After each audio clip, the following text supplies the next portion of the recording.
And time now to say good morning to Mike Eppel for the latest in business news. And we're going to start with an anniversary that's approaching for tomorrow, the anniversary of the war on Ukraine, the Russian invasion, still having a global impact on the markets, Mike.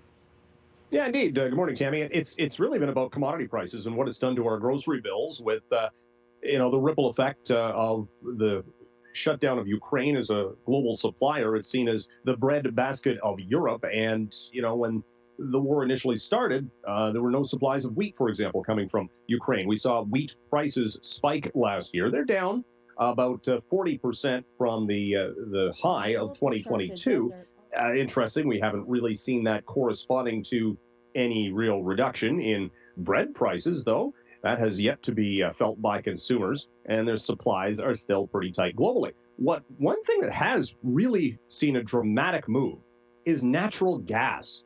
All the worries for much of last year was that Europe this winter would have an energy crisis. There would not be enough natural gas. Russia had cut off supplies. Winter being what it is would mean people would use more natural gas for home heating. Didn't turn out that way.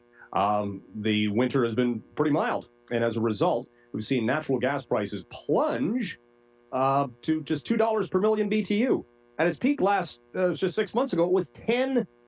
And it's interesting. I got my energy bill here from Enbridge, and I'm just going to be watching to see if they lower the prices on natural gas supply. That is regulated by the Ontario Energy Board and will be likely adjusted lower on your upcoming bills if you do indeed heat your home with natural gas. So we could be seeing a break there going forward. Still, though, the distribution and delivery charges are still elevated. Gas prices as well. We're going to be watching those gas prices as well. Tonight we're going to see a drop of 4 cents per liter. Yeah, coming down to just over $1.40 is the expectation for tomorrow. So a little less expensive.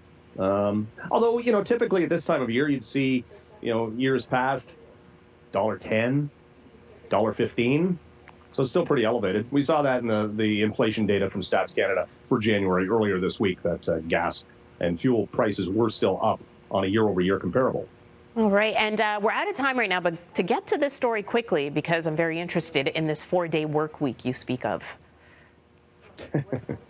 Yes, this UK study of 61 companies, over 2,500 employees, 6 months long, and 90% plus of the companies say they will continue with a 4-day work week, giving their employees the choice to basically condense their schedule for the same amount of pay. That's kind of interesting.